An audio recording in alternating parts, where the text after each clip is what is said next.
Panorama group, जो सोचता है वो करता है। आपके अपने सपनों का आशियाना। 7 चरणों के चुनाव में पहले चरण का चुनाव हो चुका है और दूसरे चरण में मतदान जारी है। इस बीच आपको बता दें कि प्रधानमंत्री नरेंद्र मोदी का बिहार दौरा है और बिहार दौरे में वो 2 जगहों पर फॉरबिसगंज और मुंगेर में सभा को संबोधित करेंगे। लेकिन उससे ठीक पहले एक बड़ा खेल हो गया है।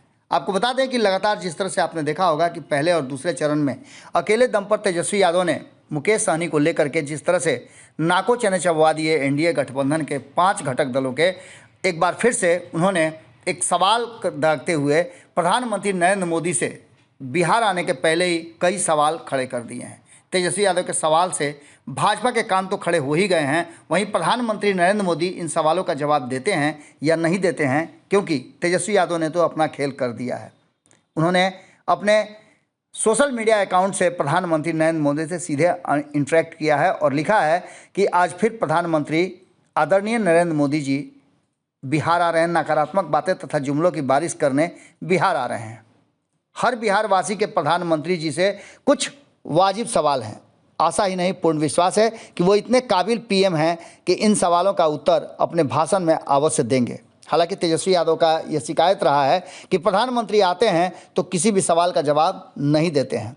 उन्होंने कई सवाल दागे हैं, जिनमें से उनके करीब 7 सवाल हैं, आधा दर्जन से ज़्यादा। उन सवालों में पहला सवाल है कि मोदी जी, आप बिहार वासियों से वोट बिहार के किस कार्य, डिलीवरी और उपलब्धि पर मांग रहे हैं।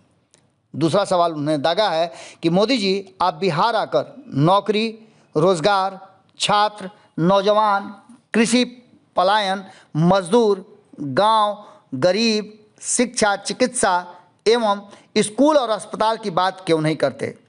Y don't you talk about relevant issue of Bihar in Bihar, कृपया जवाब दें।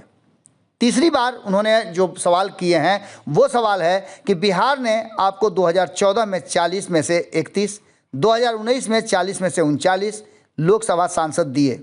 आप बिहारियों को यह क्यों नहीं बताते कि आपने बीते 10 वर्ष में उन्हें क्या दिया। बिहार जानना चाहता है कि बिहार की तुलना में गुजरात छोटा प्रदेश होने तथा वहाँ कम संसदीय सीटें होने के बावजूद विगत 10 वर्षों में आपने गुजरात में कितनी फैक्ट्री लगवाई, गुजरात में कितने स्टेडियम बनवाए, गुजरात में कितने नए शहर बसाए, गुजरात में कुल कितने लाख करोड़ का निवेश लाया, गुजरात के कितने उद्योगपतियों को लाखों करोड़ों का कर्ज माफ़ किया। तेजस्वी यादव के ये सवाल कहीं ना कहीं वर्तमान हालात में और चुनावी माहौल में काफ़ी मौजूद हैं।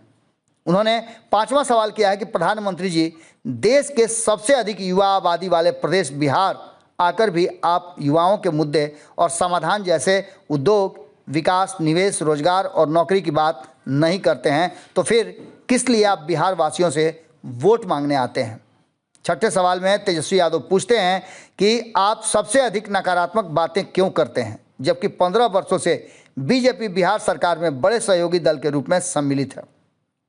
इतना ही नहीं, उन्होंने अंतिम और 7वां प्रश्न जो पूछा है उसमें उन्होंने बात की है कि आपकी सरकार, आपकी पार्टी, आपके नेता व आप प्रत्याशी संविधान और लोकतंत्र को समाप्त क्यों करना चाहते हैं। ये दलितों, पिछड़ों, वंचितों और गरीबों का आरक्षण एवं नौकरी क्यों छीनना चाहते हैं। जैसा कि आप सभी जानते हैं कि 2015 में भी इसी तरह का मुद्दा उठा था और 2015 में भी आरक्षण का सवाल सबसे महत्वपूर्ण बन गया था, जिसने भारतीय जनता पार्टी को सत्ता से बेदखल कर दिया था। इस बार कई मुद्दे सामने नजर आ रहे हैं, लेकिन आखिरकार मुद्दे वही हो गए हैं और उन मुद्दों को लेकर के आम जनता से कोई वास्ता नहीं है। आपको बता दें कि रोजगार, शिक्षा, सुरक्षा, स्वास्थ्य, इन सारे मूलभूत आवश्यकता की जो चीज़ें हैं उस पर ध्यान न दे करके जिस तरह का वोटिंग हो रहा है संविधान और संविधान बचाने और संविधान बनाने की बात को लेकर के, वो काफ़ी दिलचस्प है। अब देखना होगा कि बिहार की जनता इन सवालों को लेकर के क्या प्रधानमंत्री नरेंद्र मोदी की से बात करती है, उनसे आग्रह करती है, या फिर ये सवाल यूं ही खड़े और पड़े रह जाते हैं। इससे पहले भी तेजस्वी यादव ने सवाल किए थे, उसका भी जवाब अभी बाकी है। प्रधानमंत्री नरेंद्र मोदी जब भाषण दे रहे होंगे तो वो क्या कहेंगे, ये देखना और भी दिलचस्प होगा, क्योंकि आज 5 सीटों पर चुनाव हो रहा है और उसी के इर्द गिर्द प्रधानमंत्री नरेंद्र मोदी की सभा भी होनी है। जुड़े रहिए भारत लाइव के साथ। हमारी नज़र हर छोटी बड़ी घटना पर है, आपकी नज़र भारत लाइव पर होनी चाहिए। बहुत बहुत धन्यवाद। पनोरमा ग्रुप, जो सोचता है वो करता है। अगर ये वीडियो पसंद आई और वह बिहार के राजनीति और बिहारियत से सरोकार रखेनी तो सब्सक्राइब बटन दबा के चैनल के सब्सक्राइब कर ली। ओजे एगो घंटी बा, ओकरा बटन दबा देला से कुल सटीक और मारक खबर रुआ मुफ्त में मिल जाई।